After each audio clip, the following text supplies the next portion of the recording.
अस्सलामुअलैकुम नाजरीन जी, मैं हूं नाइला भट्टी और आप देख रहे हैं न्यू बीबीसी न्यूज एचडी। आइए शामिल करते हैं आज की अहम खबर शामिल करते हैं। रियाद सऊदी अरब से न्यू बीबीसी न्यूज़ के रिपोर्टर हाजी अब्दुल कदूस समेत सऊदीया 6 मुल्कों में मजीद 48 पाकिस्तानी डिपोर्ट, 38 कराची में ऑफलोड। सऊदी अरब, ओमान, मुत्तहिदा अरब अमारात समेत 6 मुख्तलिफ मुल्कों से गुज़िश्ता 24 घंटों के दौरान मजीद 48 पाकिस्तानी को बेदखल कर दिया गया। 38 मुसाफिरों को ऑफलोड। इमिग्रेशन ज़राए के मुताबिक सऊदी अरब से ब्लैक लिस्ट, बगैर पासपोर्ट, सज़ा पूरी करने, ज़ायदुल मियाद काम, कफील के बगैर काम और काम से मफरूर होने पर 31 अफराद को रिपोर्ट किया गया। ओमान से ब्लैक लिस्ट, वीज़ा ख़त्म होने पर गैर कानूनी तौर पर दाखिल 12 अफराद को बेदखल, 2 को कतर से, 1 को अज़रबैजान से इमिग्रेशन नापसंदीदा करार देके पाकिस्तानी को बेदखल कर दिया।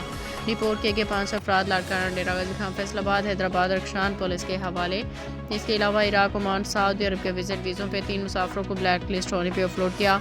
इराक, यूनान, अज़रबैजान, श्रीलंका, थाईलैंड और फिलिपाइन के विजिट वीज़ों के 13 मुसाफिरों को ऑफलोड किया, जबकि बहरीन और सऊदीया के वर्क वीज़ों के 7 मुसाफिर भी परवाज़ों से उतारे गए हैं।